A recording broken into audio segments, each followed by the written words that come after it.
Hey, hi, hello guys. This is Wednesday 25th evening bite. ठीक है. आज का जो प्रॉब्लम आया है ई कॉमर्स ऑनलाइन सेलिंग में. ठीक है. हम फ्लिपकार्ट के बारे में बात करते हैं. अमेज़ॉन में तो कुछ हुआ नहीं, रेगुलर वहाँ पे ज़्यादा प्रॉब्लम नहीं आते, स्मूथ रेगुलर जाता है वहाँ पे. ठीक है. फ्लिपकार्ट में जो वेयर हाउस था, हमारा जो मालूर का वेयर हाउस और भिवंडी का वेयर हाउस, वहाँ के दो कंसाइनमेंट में प्रॉब्लम आ गया. लगभग आई थिंक 10 दिन हो गए. एक कंसाइनमेंट इनवर्ड हुआ है, लेकिन उसकी क्वांटिटी ही अपडेट नहीं की उन्होंने. ठीक है. 200 का कंसाइनमेंट था. ठीक है. 200 यूनिट्स का मालूर वेयर हाउस का क्वांटिटी इनवर्ड ही नहीं हुई. और भिवंडी BTS वेयर हाउस. ठीक है.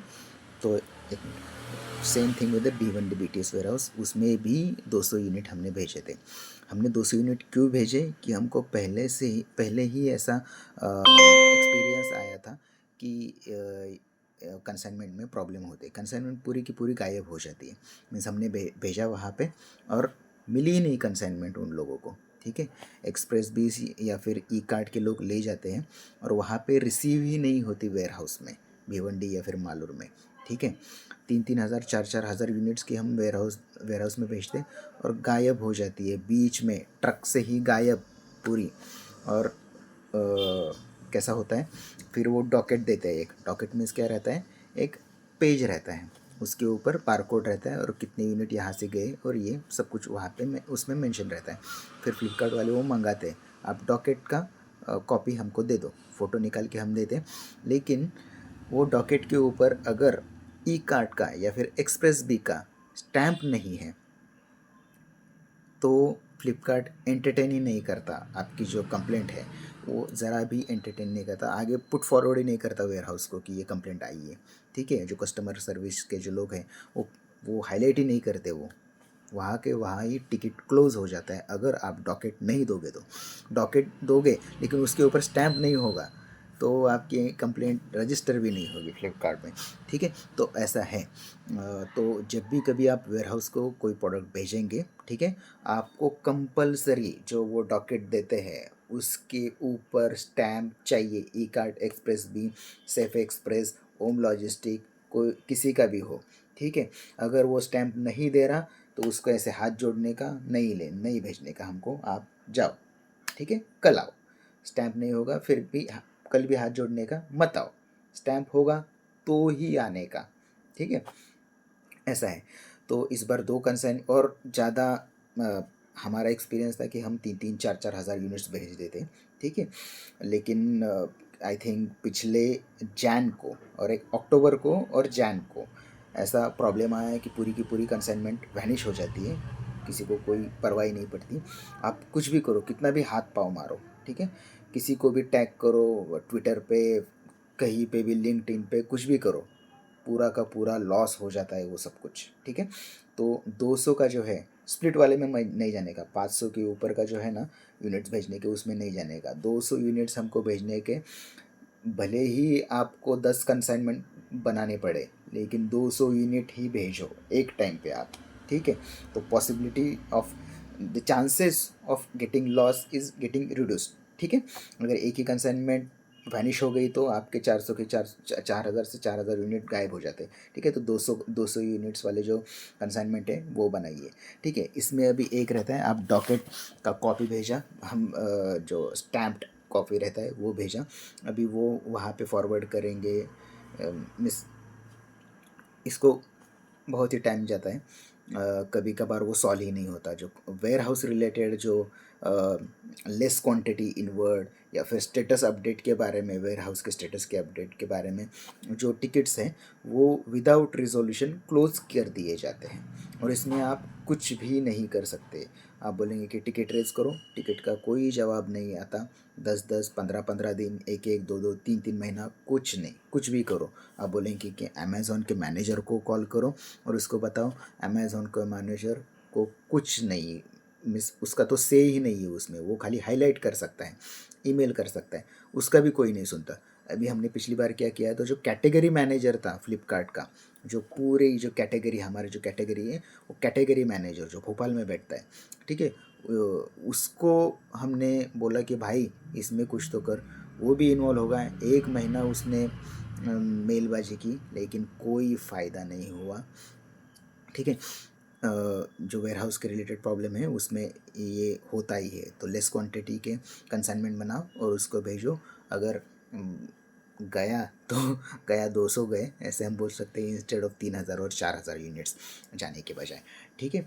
तो ये कंसाइनमेंट के बारे में था। अगर आपको कोई अगर कंसाइनमेंट के रिलेटेड कोई प्रॉब्लम हो, कैसे सॉल्व करना है उसे, even if my problem is not getting solve, लेकिन अदर प्रॉब्लम्स जो रहते हैं मैं उसको उसके बारे में आपको बता सकता हूँ, कैसे ऑनबोर्ड करने का, कैसे भेजने का।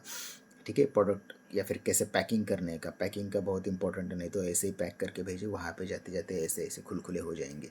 ठीक है। ऐसे नहीं भेजने का, अच्छी तरह से भेजने का। पैकिंग स्लिप चाहिए उसके लिए, पैकिंग स्लिप कैसे बनाते हैं, फिर डॉकेट कैसे भेजते हैं, कंसाइनमेंट कैसे क्रिएट करते हैं। आई थिंक बहुत सारे यूट्यूबर देखे मैंने, उन्होंने ऐसे कुछ भी बताते नहीं है। खाली प्रोडक्ट कैसे सिलेक्ट करने का और इमेज कैसे बनाने का प्रोडक्ट की लिस्टिंग के लिए, यही जो प्राइमरी चीज़ है वो बताते हैं। लेकिन एडवांस जो चीज़ें है कंसाइनमेंट के टाइम या फिर कंसाइनमेंट तो बात की बात है, पहले वेयर हाउस कौन सा चूज़ करें अपने प्रोडक्ट के लिए, वो भी इम्पोर्टेंट चीज़ है। आपका प्रोडक्ट कहाँ पे बिक रहा है वो ज़्यादा इम्पोर्टेंट है। ठीक है।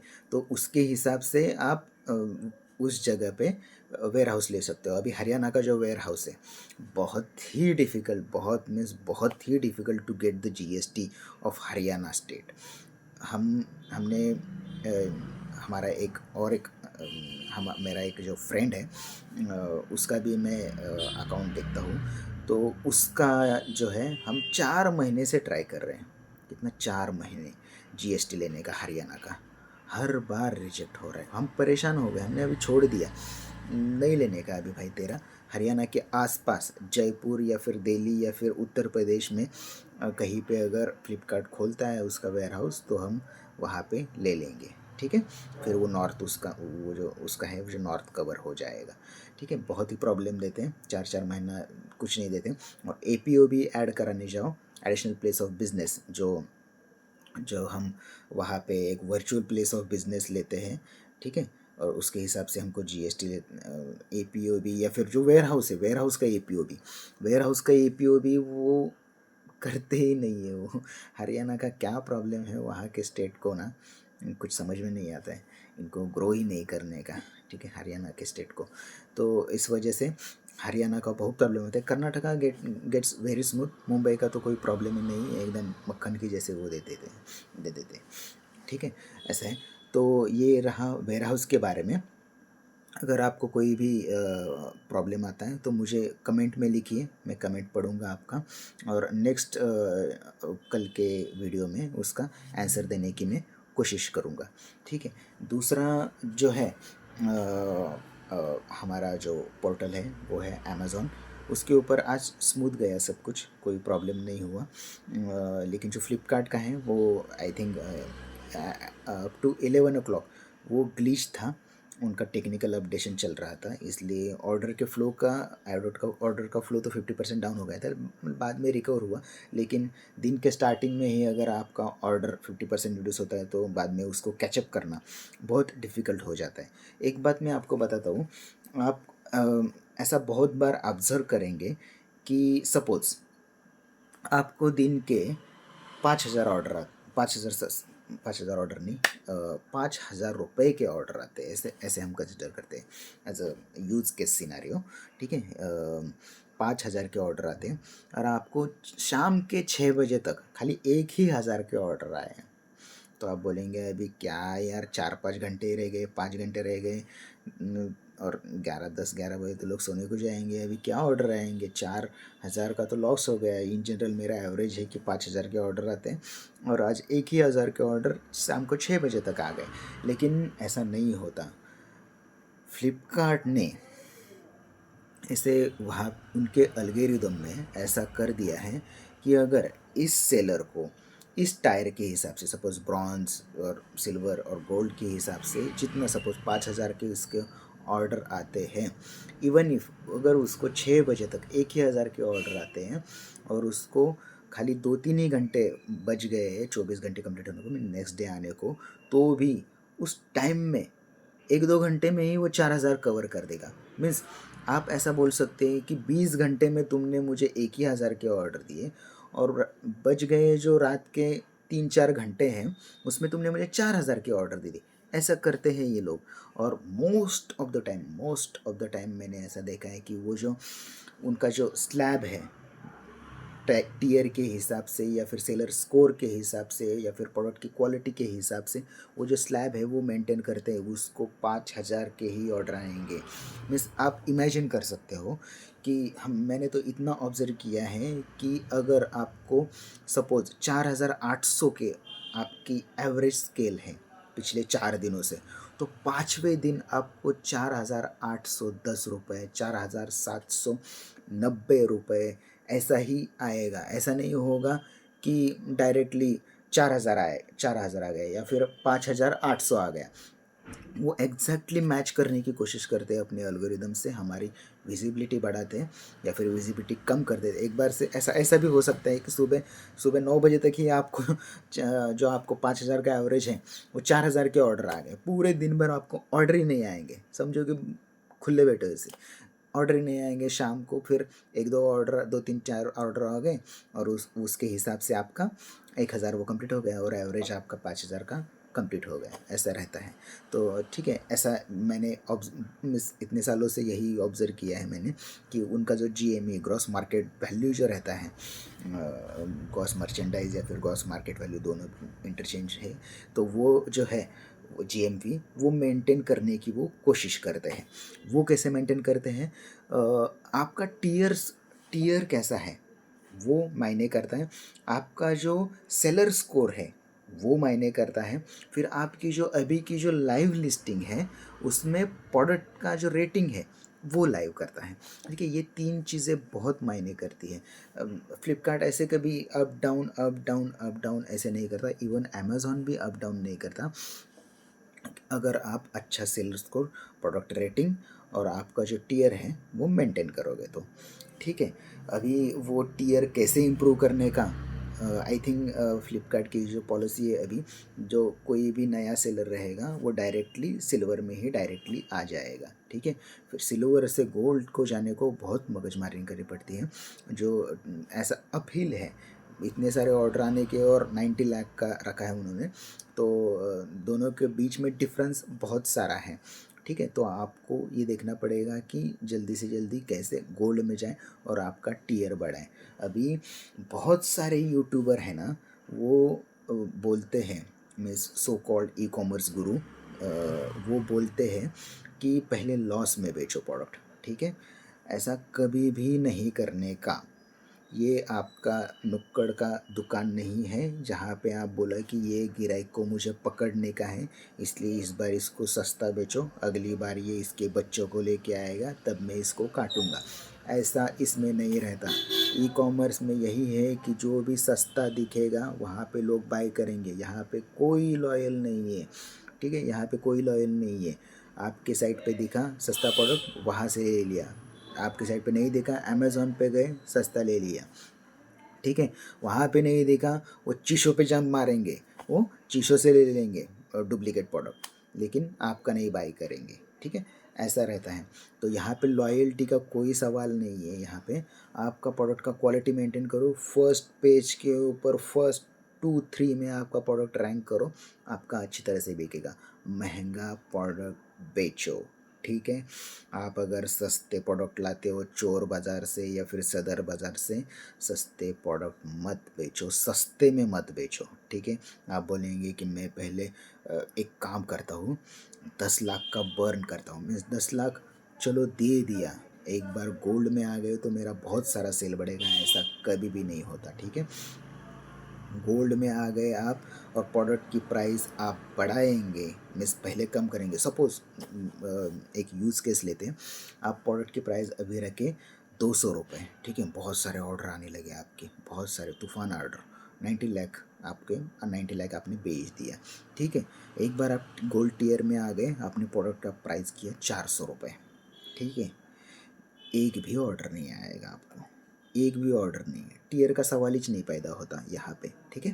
प्रोडक्ट चौथे पाँचवें पेज को चला जाएगा आपका, एक भी ऑर्डर नहीं आएगा। आप बोलेंगे कि मैंने तो लॉयल कस्टमर बनाए थे, मैंने इतना टीयर मेंटेन किया, मैंने इनका ऑर्डर फ्लो मेंटेन किया, तो ऐसा बाद में प्रोडक्ट प्राइस बढ़ाने के बाद आप सीधे चौथे पाँचवें पेज पे चले जाएंगे, तो कुछ भी नहीं है। तो इन शॉर्ट मैं आपको बताना चाहता हूँ कि सस्ते में प्रोडक्ट में, सस्ता प्रोडक्ट बेचो कोई प्रॉब्लम नहीं, सस्ते में मत बेचो, ठीक है। आपकी सभी कॉस्टिंग मैच होनी चाहिए। प्रोडक्ट खरीद के लाते हैं उसको कॉस्टिंग नहीं बोलते, उस बहुत सारी अलग कॉस्ट्स रहती है, वो आपको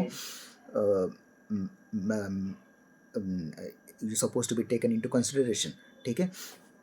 तो उसके हिसाब से प्रोडक्ट की प्राइस बायर पोर्टल पे क्या आ रही है और आपको रिटर्न कितना आ रहा है वो हमेशा देखिए, और हमेशा मार्जिन रख के चलिए 25 to 30, 25 के नीचे आने का ही नहीं भाई, ठीक है। आपको कोई भी बताए कि पहले सस्ते में बेचो, ठीक है, अच्छे रिव्यूज़ आएंगे, कोई नहीं, कोई रिव्यू नहीं देता अच्छे रिव्यू, ठीक है। सभी आप खुद ही सोचिए, आपने कितने रिव्यू दिए हैं, किसी को अच्छा रिव्यू दिया है पूरी लाइफ में? नहीं।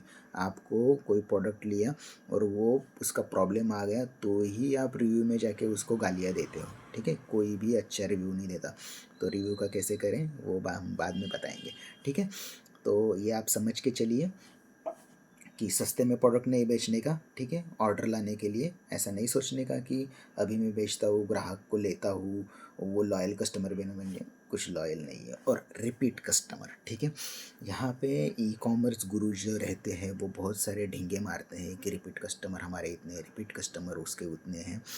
तो रिपीट जो कस्टमर है उसका जो परसेंटेज है मैं आपको बताता हूँ, बहुत ही कम रहता है, बहुत ही कम। जो बर्न करने वाली कंपनियां हैं बहुत सारी, जो 2-2, 3-3 करोड़ महीने का बर्न करती है, मीन्स लॉस करती है मार्केटिंग में, ठीक है। इन्फ्लुएंसर मार्केटिंग करती है, वो लड़कियां आके नाचती है, ये करती है, वो करती है, प्रोडक्ट खोलती है, ऐसा ऐसा दिखाती है, वो सभी बर्न करते, वो कोई प्रॉफिट नहीं करते, उनके कुछ मत देखो आप, वो सभी बर्न करने हो, वीसी का पैसा लो और चलाओ पैसा, ऐसा ऐसा है वो इन्फ्लुएंसर मार्केटिंग में, ठीक है। वैसा आपको धंधा नहीं करने का। आपके बच्चे माँ बाप घर पे हैं, उनको प्रॉफिट कमा के उनको रोटी खिलाने की है आपको, तो ऐसा नहीं करने का, ठीक है। प्रोडक्ट महंगा बेचो, प्रोडक्ट की क्वालिटी मेंटेन करो और प्रॉफिट घर को लेके जाओ, ठीक है।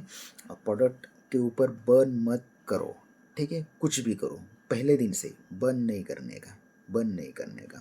बाकी के बहुत सारे जुगाड़ रहते हैं प्रोडक्ट सेल करने के, वो आगे आगे मैं बताऊंगा आपको कि पहला ऑर्डर कैसे लाया जाए, कैसे करने का, या फिर रिव्यूज़ कैसे बढ़ाने का, या फिर प्रोडक्ट की क्वालिटी, ये प्रोडक्ट है, ये हाथ में आपके प्रोडक्ट है, इसकी क्वालिटी आपको सुधारने की, तो वो कैसे सुधारोगे?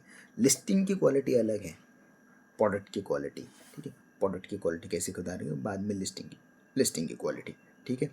तो आई थिंक आज के लिए सफिशेंट है इवनिंग बाइट्स।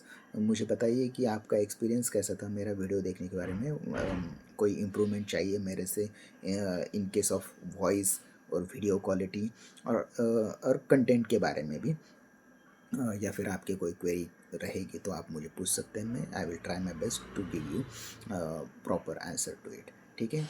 तो फिर कल मिलते हैं, थैंक यू।